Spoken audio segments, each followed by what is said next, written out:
Hello and welcome to episode 4 Dirty Kimbassa podcast. I'm Ben. I'm Tony. And here we are again, two men in a shed. This is as low budget as it gets. Although you have been a little bit extravagant this week. I've broken a rule. We did say we are no rent podcast. And I've gone and bought a microphone. So how do I sound? All up close and intimate. To me, you sound exactly the same. It doesn't seem to be changing anything. I'd want my money back. It's a sexy looking thing though, isn't it? It looks posh. It's hard to describe for... a little bit R2-D2. Well, I was thinking it looks a little bit sort of retro, vintage kind of thing. Yeah, like steampunk sort of. Yeah. So that's the new start of our podcast. Rule broken. It's already more interesting than us anyway, isn't it? So what I'm going to say, to kick off today, I failed as a parent. Oh no. Again? It snowed the other day. Aye. And I went, come on lads, let's get your woolies on and gloves and stuff, let's go outside. And they went, but we're playing Snowball Simulator, so we're alright. Oh my God, Jesus. And I died a little inside. The world has changed. The world really has changed, hasn't it?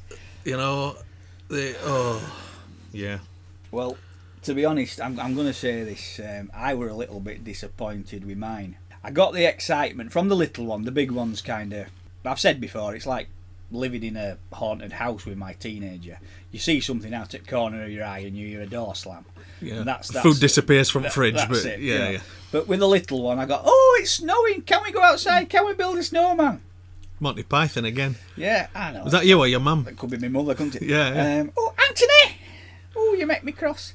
We've had a bit of an interesting one because my mum's moving to a bungalow. She's got a new place, and I've been working on it for the last few weeks. You know, rewire everything, and I installed some CCTV, which means, of course, now my wagon wheel theft is going to be considerably more difficult. Is it indoor CCTV? Well, it's outdoors, but she'll see me coming and going, won't she? Yeah. You know, and I don't know. I mean, it's going to be harder and harder to blame my brother. So there we go. Anyway, I'm going back. So we had the squeals of excitement. Oh, can we go outside and build a snowman? So I wrapped her up. It took me, find wellies, find thick socks, get a like Michelin man out into the snow.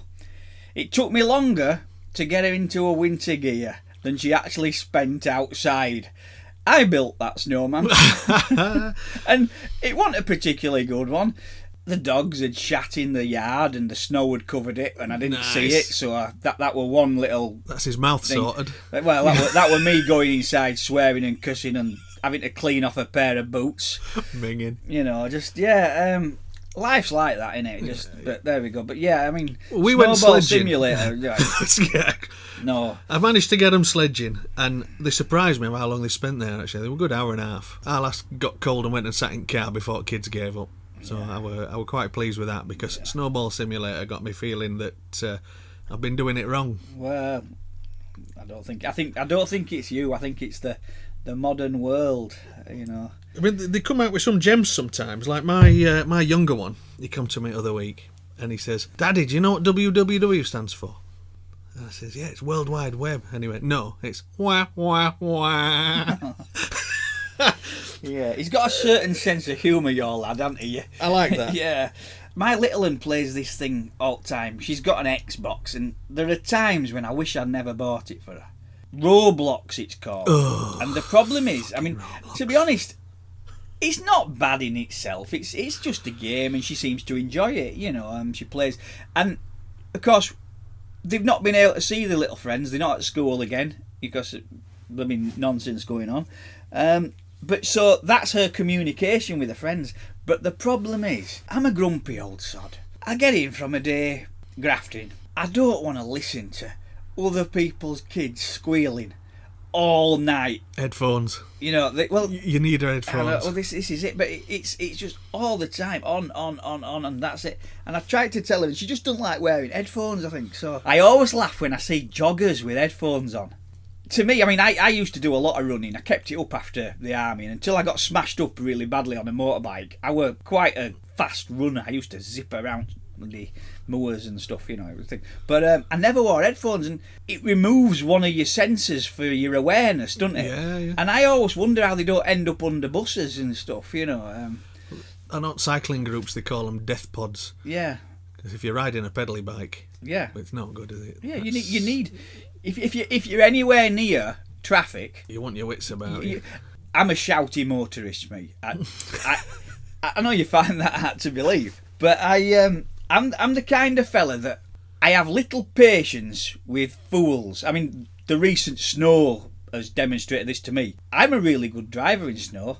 I have a little car with little skinny wheels, which is great in snow. Why is Range Rover holding job up? Because you don't know how to use it. You've got all that equipment and you don't know what to bloody do with it, and it winds me up. And it's the same. If you ever see me becoming part of the problem, Ben, I want you to take me into backfield and put me down. Right? I don't know at what point I'm. You remind me there. Billy Connolly says, "Old people make noises when they bend down for stuff," and he said to his kids, "If I do that, you tell me and I'll pay you money." Yeah. Oh no, this is it. It's. I don't ever want to be doddering, and I find it criminal because there's no reason for it. There's no reason for. I get supermarket trolley rage, me, but there's no reason. We're out in snow. Everybody's going to work. Traffic's backed up behind someone who's decided to stop and can't get going again. We pull out to overtake because we've got get a bit of momentum up and get going along, and and who's holding you? She must be in her 70s. She's in a Range Rover, right? So she shouldn't be getting stuck if she knows how to drive it. But she's in her. Why is she on road at all? At that time, she's not going to work.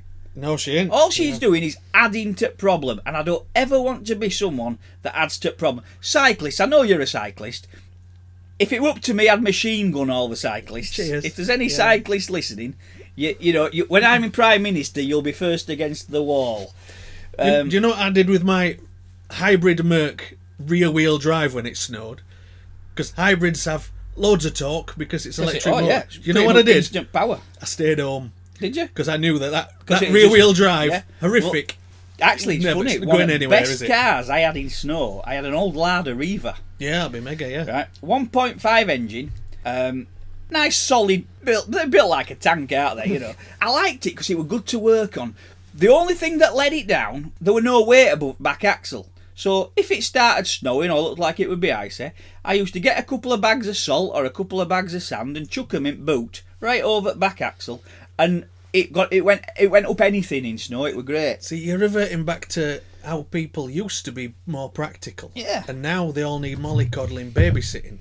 I think in some ways, lads like me and you are kind of lucky with our background. You've got farming on your side, and on my side it were an haulage company that family business. So we have got some of those skills. You don't hang around as a kid with old men like that in garages and stuff and barns and not pick something up, do you? Yeah. It's Well, we're quite fortunate. I suppose, she's Thai, she's not used to dealing with snow, but I put shovel in car boot. Yeah. And she went, "Oh, you put shovel in car boot?" Yeah. I know you don't like Americanisms, but I have what I call a fanny pack in my car. And I didn't know you were that way inclined. I call it a fanny. I don't know why I call it that. I just do. But it's got a little air compressor. It's got a pair of heavy duty cut proof gloves. It's like a winter thing. When it gets bad, weather starts getting bad. It's like a little caddy thing. Yeah. And that gets put in boot at car and it stays there all winter. And it's just got things I might need. Spare bulb, shit like that. Because you guarantee when things break on car, it's going to break when it's cold and wet and pissing it down, isn't it? Yeah. Isn't this just called applying yourself to life? Yeah, but how many folk don't do that? Don't. Well, my elder lad, no common sense whatsoever. He's intelligent, very intelligent, and he's gonna be something. I know, he's gonna do something. Oh, without a doubt, he's gonna make more money than me and you, mate. Ever. Yeah. Probably by the time he's 25, But he just can't apply himself to the most basic of things. I'd say to him, I shouldn't need to give you instructions to clear the table. I shouldn't have to say to you, take 4 steps forward, breathe in, breathe out, pick up that mat, breathe in again. And this is how I feel. He can't apply himself to functioning at the most basic level, but yet he'll sit there reading about really advanced scientific stuff. Stuff that would probably go over my head. These people that we're ranting about, I'm bloody raising one. I know. Well, there is that. I mean, parenting is different, and this is another of my little rants. You know, I mean, we all parent different. I've seen your parenting; it's very different to mine. Is it? Yeah, well, I mean, my little one, Squem, she's a right little knuckle dragger. You know, I mean, sometimes, and she knows how to push me buttons. You know, so sometimes it's an effort of will not to take her out into the snow and see how far I can boot her. I've noticed this. Right from when I started being a parent, I first became a parent, I was 30, I was a late starter, me. We went to one of those postnatal groups. Right. Prenatal, I can't remember it. We went to one. And you post or pre? You better tell, did you have a baby with you? No, we didn't, I don't. So it might have been probably prenatal. Then. And we went to this group. And I was looking around at other parents and seeing how different everyone's approach was. And I think I like to think that, all right, I'm odd, but I'm not that odd, you know. And there were obviously you had your teenagers there cuddling each other, like, you know. I mean, still in love. Yeah, that, you know, and like the first kid. Now it were our first kid, but we didn't even particularly like each other. I don't think if I recollect, but we were probably one of the oldest couples there at the time. And then you go on to, there were some that were older than us. They were even later starters, like. The father were about probably late 50s and mum were early 50s. Now that's quite late to start having kids. I mean, to be honest, I can't think of aught worse. You know, I don't want to be having another child in my bloody late 40s. 18-year-old when you're in your 70s. I know. I just you need energy to be a parent, I think. Yeah. You don't want to be an old man. It's going to be hard. They were professional people, both of them. I think he were a lawyer and she was some kind of university researcher or something like that. Smart people, and being smart people with access to information and knowledge, they were talking to us and they'd read this book, they'd read that book, and this was how they were going to go about things, and they wanted this kind of birth and things like that. And it just pissed me off. They just annoyed me. And it just, I mean, I know they said judge not lest ye be judged and all this lot, but it just, why are you like that? You know, and it were one of those. And I've then seen that same kind of thing. In some ways, I suppose they're better parents than me. They're often far more patient than me. And I see them in playground, and it's like, now, Juniper, don't hit Daddy. Don't hit Daddy, Juniper. No, Juniper, don't. No, we don't do that, Juniper. Now, I'd have lost my rag after the first second of that. You know, it's so like I say, they're more patient than me. But I can quieten my kids down. My kids can't know when they've gone too far, because at a raised eyebrow and, oh right, Dad's cross, you know, but there we go. And I think that's a better way of doing it. There's got to be that, I won't say fear, but there's got to be that wariness of pushing your dad too far. Now I know back in our day when we were kids, Dad had a slipper, and so there were no more funny than watching your brother get slipper. You remember my brother, weird little kid, wasn't he? But the problem is, my dad was a fair man. If you laughed, you got one too. But it was, and it's interesting, and I see it a lot. I don't think I've got it wrong, but I won't have, like, but at the same time, there are times when I think, God, I'm a terrible parent. You know? And there are other times when I think, actually, do you know what? I am a terrible parent, but it's much more human than these excellent parents that have researched by book from some American Jewish doctor, you know, and doing it like, and it's just, yeah. I never got hit as a child from my parents. It shows. I got hit at school. Oh, aye, we both did, didn't we? We've spoken about before, yeah. But the only time I really recall my mum losing a plot with her, and rightly so. She'd made porridge, and I was probably about 12, 13, whiny teenager, you know. And we must have run out of treacle. So she put sugar in it, and she gave it me and sat down and went, I don't like sugar in my porridge. Yeah. And she picked it up and slatted it straight on top of my head. I hope she good, you little shit. Yeah. Yeah, when I look back and think, I'd probably do the same to mine as well. Yeah, exactly. I must admit, there are times, and you'll have done this yourself, and you think, oh my God, I'm turning into me dad. Why is this light on? Do we not close doors in this house? And this is it. And it's my father. I'm just like, I'm him. History repeating Become itself. your dad. You know, that's the one. And my mother. I mean, my mother was. She's lovely as my mum. Little quiet woman. If it's not one thing, it's your mother. That's it. We're going to go all Monty Python here. Go on. We always do, don't we? But whenever I talk about my mum, she never really. It was my dad that was disciplinarian. He was strict one. In some ways now, my ex-wife with kids is far more strict than that. They know that dad's soft touch. I think it's cost the girls though.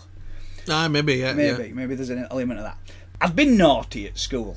They'd long learned not to send my school reports and things home with me because my mother wouldn't see them if they were out bad in them, you know. And I wasn't the naughtiest lad, but if they were out, I would get a leathering, and so I used to like secrete them away and things.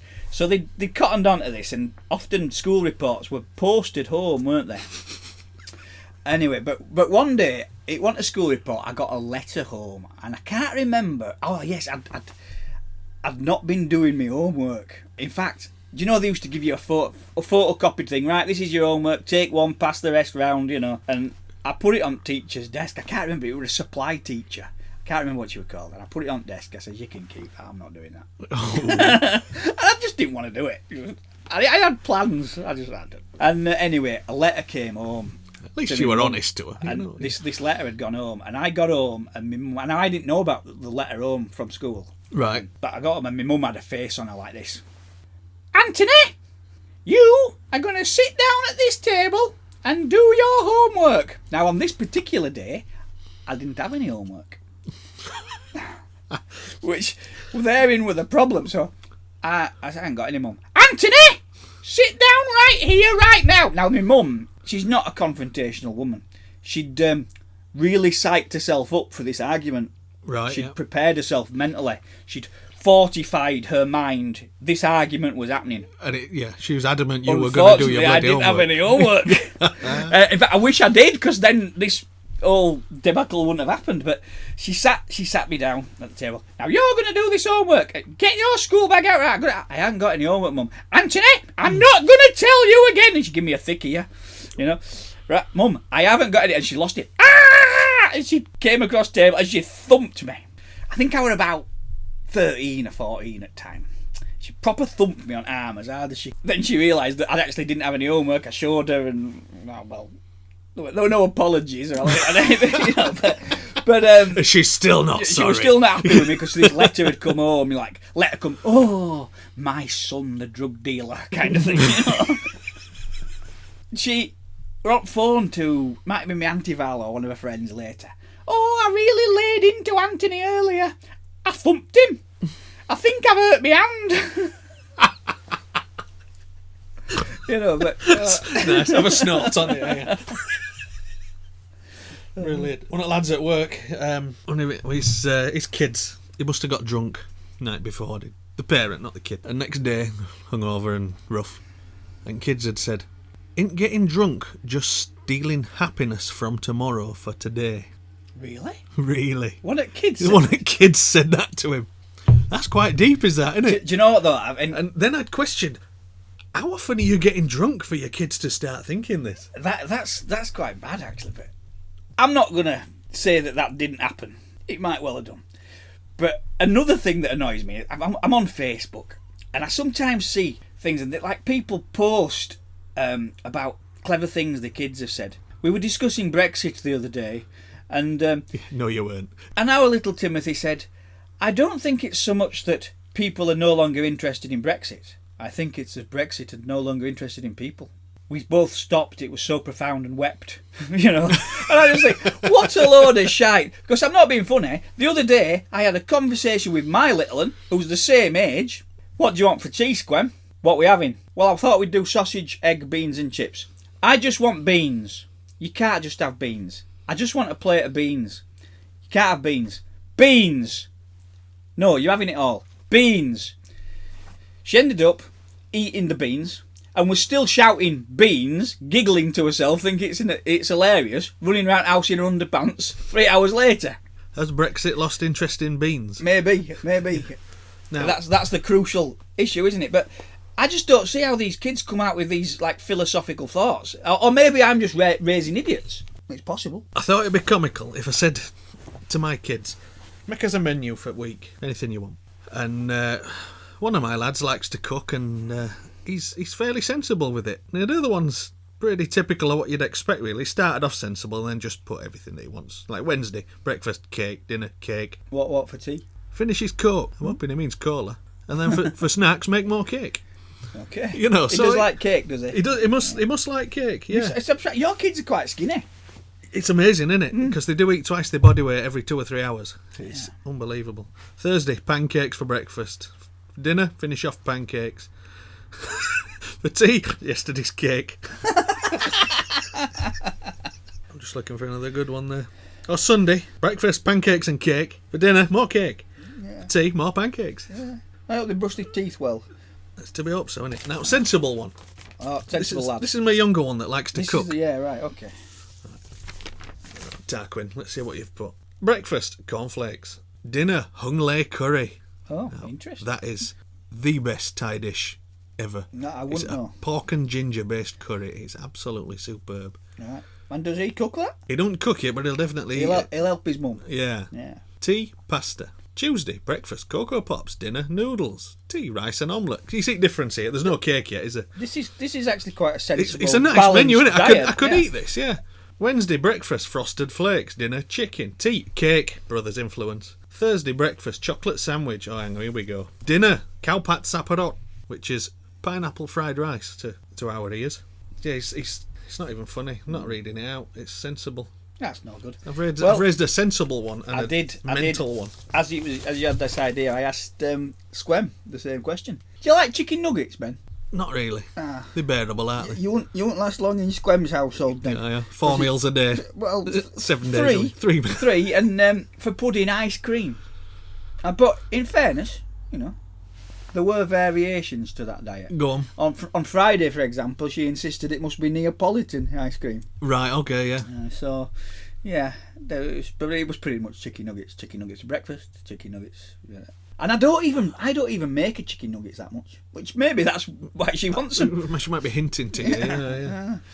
So yes, it wasn't the most, let's say, productive exercise. No. So between her and Alex, then you can have chicken nuggets, ice cream, and cake all week. Chicken nuggets. She's a weird kid though. Like, I mean, I mentioned earlier a rant about beans. Last week she didn't like beans. She refused to eat them. She's a woman. And with changed her mind with the words, I don't like beans, and a bit of sass. Did you get head wobble as well? Yeah. Head wobble. Yeah. Yeah. Bit of sass.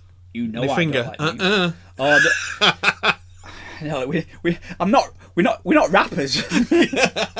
She's not Cardi B. Who? I don't know. So I heard on radio. On wireless. Yeah, it's funny because they're not playing Fairy Tale in New York, are they? In case because it says scumbag and maggot and cheap lousy. But yet Cardi B, who is a rapper, can sing about her vagina. Does she? Yeah. Wet ass pussy. I could get into this. I couldn't. No, is it bad? I don't know. I just don't think she'd be interested, if I'm honest. I don't think she'd be interested in us getting anywhere near her, if I'm honest, Ben. A pair of 40-something lads from Cleckudder's Vax. Shall we do my news story? You better do, yeah. Right, let me just turn my laptop around and we'll edit all this out because it's very unprofessional. Is it? Oh, yeah. Well, we are unprofessional. We're not professional. Fine. The only time people expect you to be professional is if you're a professional. Difference between a professional and an expert. A professional makes an easy job look hard, so he can charge you more for it. An expert makes a hard job look easy. It's interesting.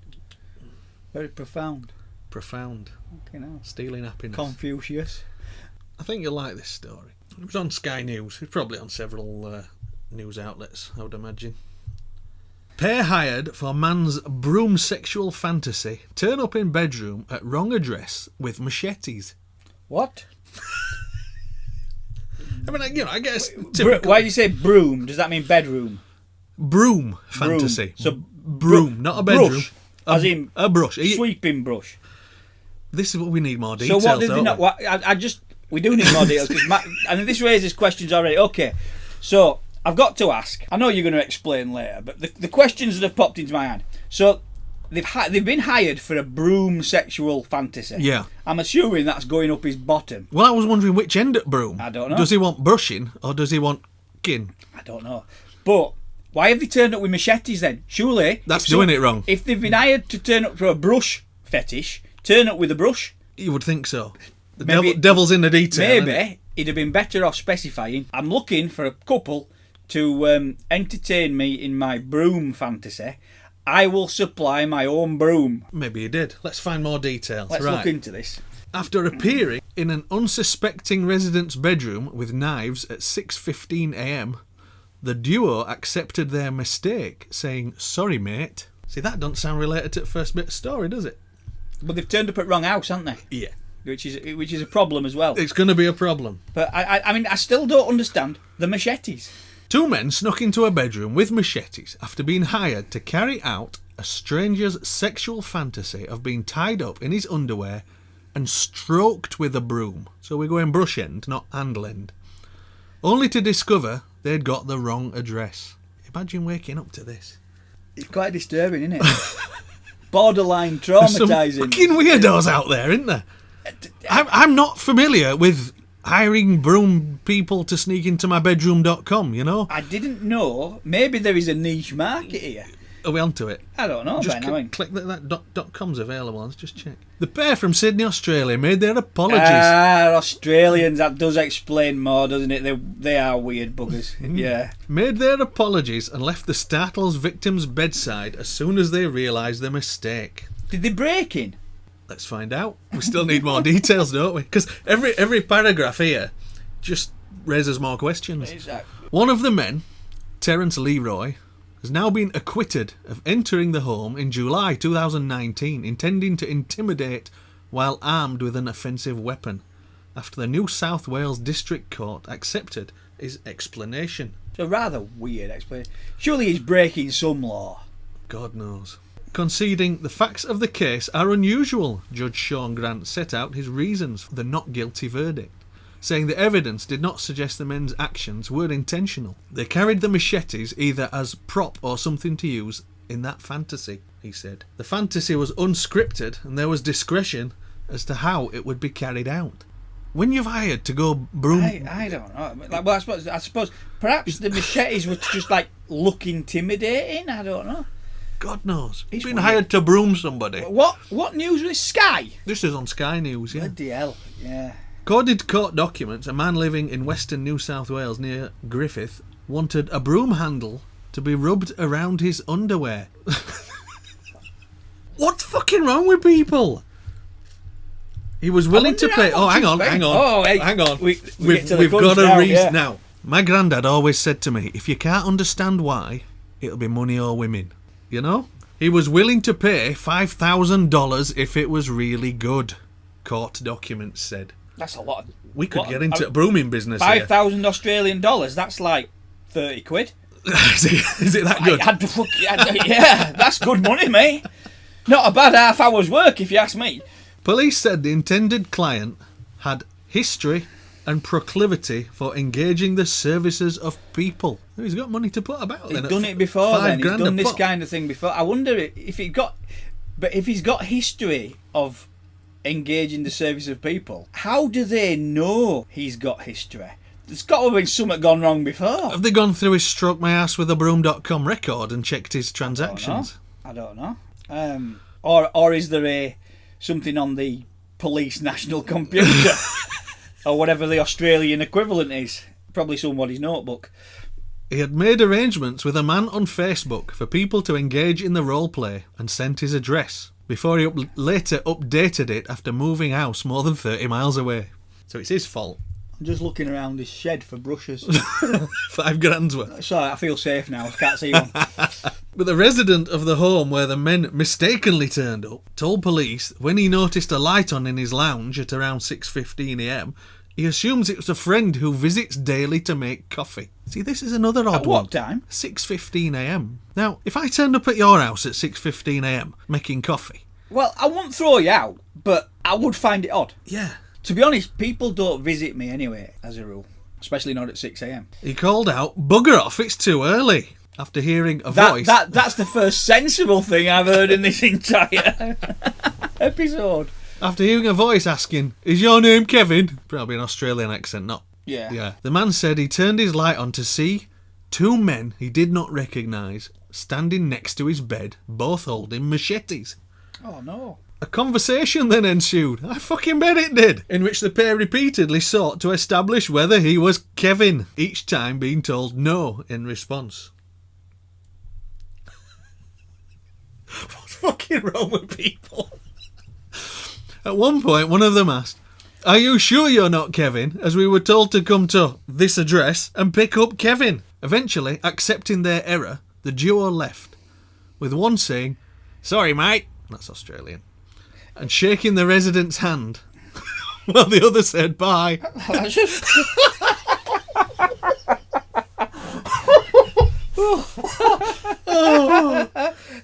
Sorry about the machete, mate. See ya.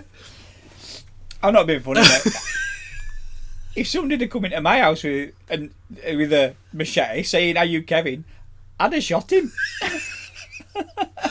Fucking brilliant.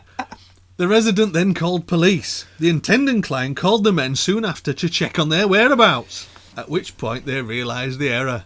I mean, to be fair, you go... They're a weird bunch, Australians. Don't ever give an Australian your address. I think he's staying. They come and live with you forever. Forever. They do. Drink all your tinnies. You know, they're an odd bunch, but there are some quite dangerous people in Australia. It's one of them kind of countries. I've seen that film Wolf Creek. Have you seen that? No, I haven't seen that. Don't watch that. Grim. Oh yeah, it puts you off Australians. They're lucky, to be honest, that they didn't break into that house with machetes and end up getting bummed. I think this is what this other fella were aiming for, maybe. Anyway, let's carry on here. The two men and their driver, there's a third fella now. Oh no, an accomplice. Eventually arrived at the correct address. They're going to be late now, aren't they? When the would-be customer spotted one had a great big knife in his trousers. Is that a great big knife in your trousers? Oh. The customer told him not to bring the weapon inside, and he left it in the car. Court documents say all three men then entered the correct property. The client began cooking bacon, eggs and noodles. What? So they've not even entered the correct client? The client began cooking bacon, eggs and noodles. What? That in itself is weird, isn't it? What? After being asked to do so by Leroy, who then fell asleep on the couch. I've got to say here, the guy's not getting his money's worth, is he? This is He's not a feeding £5 him. He's bloody it's not feeding a him. £5 service. Paying somebody £5,000 to do a job. I'm not feeding them. Good God. Police arrived at the property around an hour later. Do you think they had breakfast too? I don't know.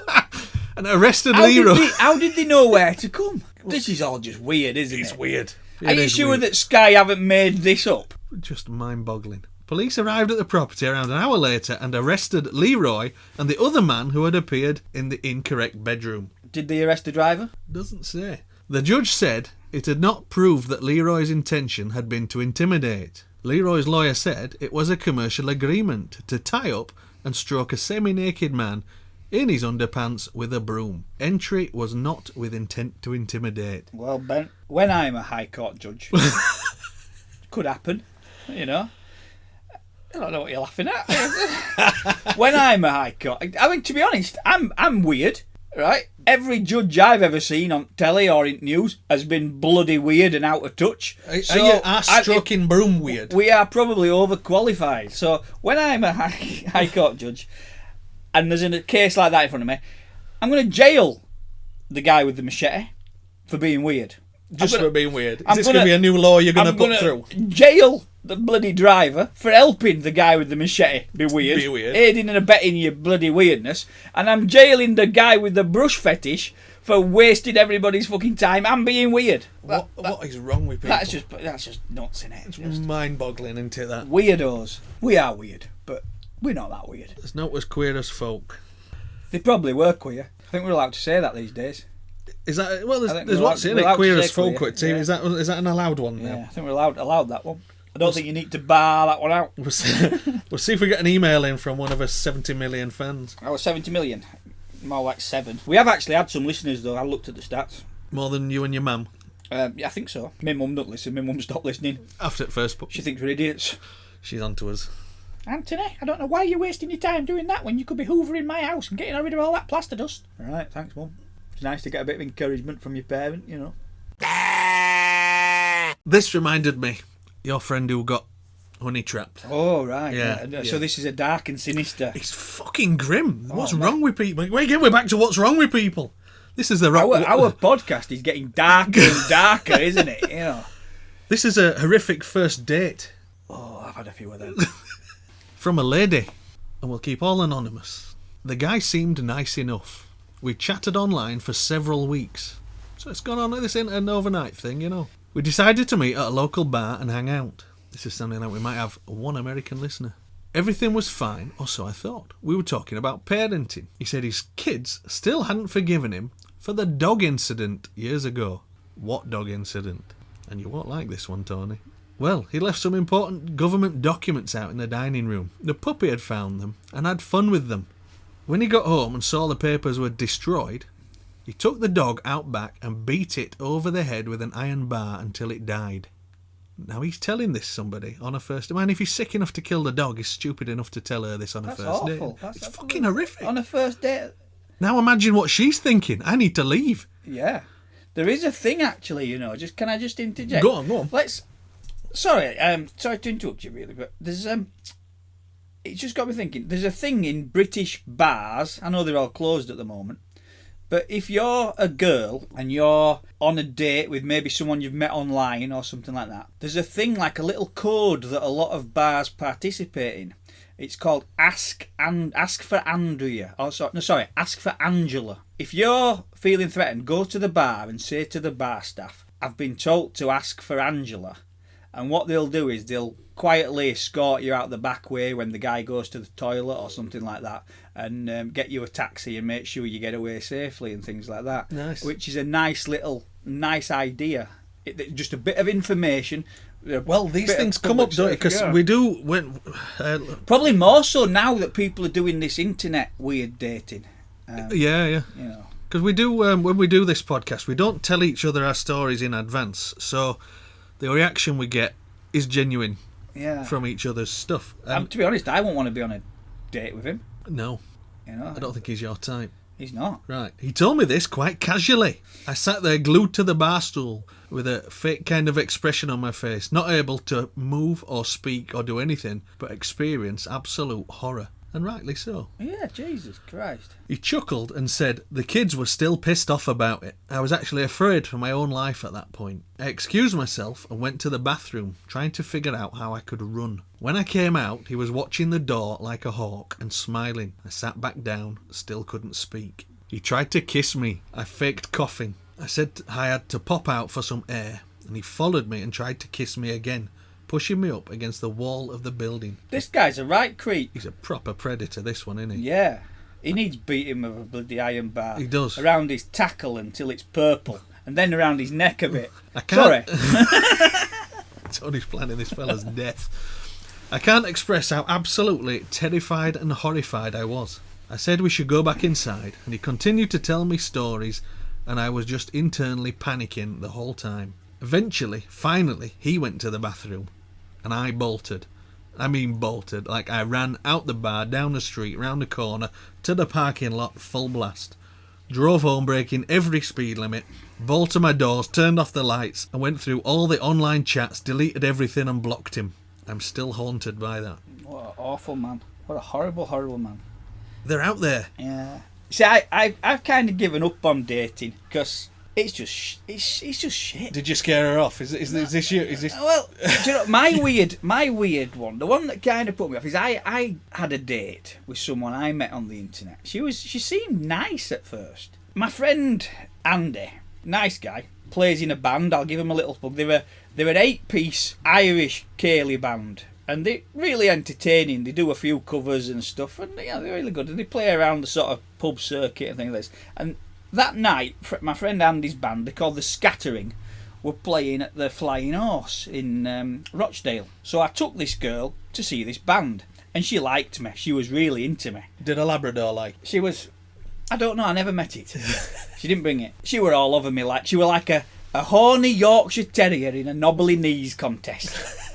And she were from Barnsley, this lass. Anyway, towards the end of the evening, she was very keen to suggest that we went back to my place. And she did indeed. She came back to my place, and we made sweet, sweet love, you know.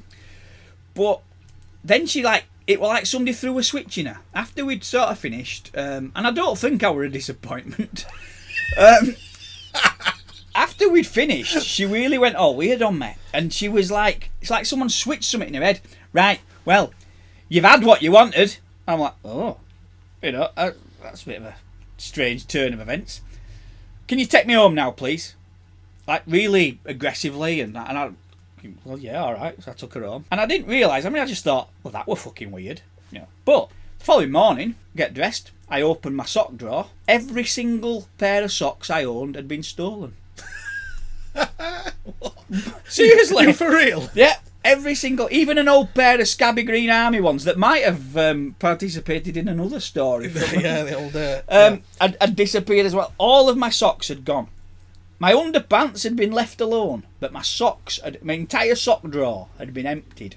Did you not notice she were carrying all these socks? Well, she had a big handbag. Right. Okay. You know, like a largish sort of shopping type handbag. But and was there ever contact since? No, I never heard or spoke to her again. But if you're listening to this, Sarah, you're a fucking weird cunt.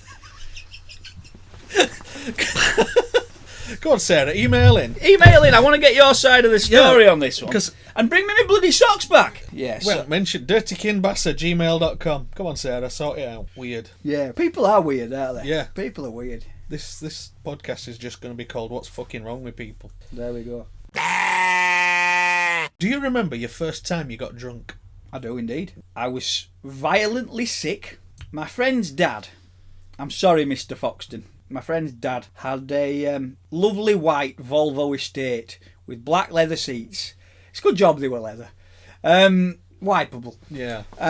Which he was very proud of, and I was violently sick in the back of it, and I was deeply ashamed. I've got to apologise for that. But yeah, I do remember. Were you ever particularly badly drunk? My first what made me think of asking you. First time drunk, Red Thunderbirds. Oh. Nasty stuff. Oh. Nasty wine. Horrible. We bought 2 bottles of it from Economic. Oh, yeah. We used to... on corner in Westway, yeah. We're only shop that would sell you underage. It's a trendy wine bar now. It is, yeah. And I don't go in. I've been in once. A bit loud for us old fellas. Is it? Yeah. With Craig Holland. Oh, yeah. Yeah. I'd started hanging around with Craig Holland at the time. It must have been a Friday or Saturday night, 'cause it certainly wasn't a school night. And we saw fit to buy a bottle each. And we walked to Elland drinking these bottles. Yeah, 10 men. Heroic 14-year-olds. That's far too much wine for a 14-year-old, isn't it? A whole bottle. Yeah, it is. Well, to be honest, it's far too much for me. Lightweight. It's not that. I mean, if it were whiskey, it'd be fine, but that bloody red stuff... Oh. So on the walk back, we must... I don't recall, but we must have planned to stay at my house. So we were walking back from Elland, and I was holding onto the wall. Long wall. So you were struggling by then? I was struggling. I were holding onto the wall, 1 foot, 1 hand, walking. Hands and feet. I know the feeling. And I must have got to the point where I thought, I feel alright here. So I started walking back on 2 feet again, not holding onto the wall. And next thing, I've tumbled forward, cracked my head off curbstone or corner, and landed in gutter. And a car pulls up. Turns out it's a cop car. Oh, Christ. So, blatantly not 18. And they put me back at cop car. And did they ring your mum? Craig, the grass, oh, no! told them where I lived. Because they say to me, how old are you? And I'm 18! Blatantly not. So then because Craig told them where I lived, informer. Snitches get stitches. I was trying to hit him front back seat. Hit Craig? He was in front seat, copper driving, and 1 copper in back with me. So copper's trying to restrain me from braying him for being a snitch. And took us home. And I don't remember getting home, and I don't remember what was said to me, but I remember sitting with my head in my hands just to keep world still. Oh, God, yeah. And an ambulance was called to give me a stomach pump. Did you get a stomach pump? And just as it arrived, I puked. All right. So my mum still wanted to send me. to teach me a lesson. What, to pump an already empty stomach? That would have taught you. I thought my mum was violent with her homework shenanigans, but wow. So look, absolutely shit-faced. But then you're not familiar with drinking, are you? You're not, you know what I mean? Like, more mainland Europe, they'll have wine with the meals at younger ages, and you're used to it. We'd never been drunk, so you didn't know how much. Yeah, I think in some ways we do get it a bit wrong with kids and drinking, don't we? We go from zero to binge. Yeah, hiding drinking. Yeah, not doing it in a safe place. And it puts a lot of young people in very dangerous situations. I mean, I once got blathered. I were maybe 18-year-old, and I woke up on the steps of Elland Police Station, and I were all right. But this copper who were nudging me with his toe, first words I heard as I sort of came round, I must have passed out. Mm-hmm. And I had too much to drink, and I couldn't handle it, and I was young. And he said, "Oh, thank heavens!" I'll be honest, lad, I thought you were dead. I must have just been there like so still on the steps. And the thing is, I didn't even know where I was, or how you got there, or anything. You know. Yeah, it's not good, is it? Yeah. I don't think it does any harm to let your kids have a glass of wine with a meal. Maybe not Bit now of a and then learn. when they were teenagers. Yeah. Perhaps not. Yeah. Another little story. Go on. This one's been emailed to me by my friend Jason, who lives up in Barrow. Barrow. Nice fella is Jason. I believe he's moving to France. So good luck with that. A lad he was at school with, who shall remain nameless, but we'll call him Andrew Sykes, was I'll cut that out. Yeah. Maybe. We'll see. A lad he was at school with was rushed to hospital from school after collapsing in the school gym. It turned out that 4 days previously, he had stuck a yellow stickle brick up his bottom, done himself some serious damage. Did he grow up to be a brush type hiring person and immigrate to Australia? Yeah, maybe. because a stickle brick's quite brush-like, Well, isn't it? You know? A stickle. I mean, I don't know. Our younger listeners probably won't know what a stickle brick is, but those of us who were around in the 70s and 80s, They still have them, don't they? I don't know. I've not seen one for many years. I mean, they used to have them at school, I think and they they obviously still had them at Jason's school, obviously. But the stickle brick is basically a plastic block with spikes all over it that's designed to stick to another plastic block with spikes. It's like shit Lego. It's like Lego, but is shit Lego, isn't it? It's not good, is it? No. You know? But stickle bricks were they were British, weren't they? And they were shit. Yeah, they were shit. How did he get it up his bum? Because the nature of the stickle brick, I mean, your rectum. Let's not even. And I mean, I can understand how he couldn't get it out, but I mean, I don't understand how he got it up there. I'm convinced these are the He same must guy have as been the Australian He now. must have been in pain for several days. So, well, thank you for that one, Jason. Again, it's a story that raises more questions than it answers, doesn't it? You know, he's probably a very successful politician or something. Yeah. Runs his own website where he hire people to... MP for Barrow. Who knows? Wow. Yeah. Well, that's it then, isn't it? dirtykimbassa@gmail.com if you've got any nice stories for us. Or not so nice stories, as in the case of that last one. That has been quite a dark podcast today. It has, hasn't it? It has, yeah. I'm still confused about Brushman. Brushman and dog slaughtering man. That first date, that was awful. Yeah. Yeah, horrible. Horrendous. Let's have more funny ones and not scary ones next time, eh? Yeah, embarrassing medical ones are good fun. Yeah. So let's not have killing dogs and grim shit like that. What a horrible... I hope something horrible happened to him. You're going to get your comeuppance eventually, I aren't hope you, he if you're got- a sick bastard like I that. hope he got bummed. Right, let's wind up there. Yeah, let's call it a day. See you all later. Yeah, thanks for listening. Bye.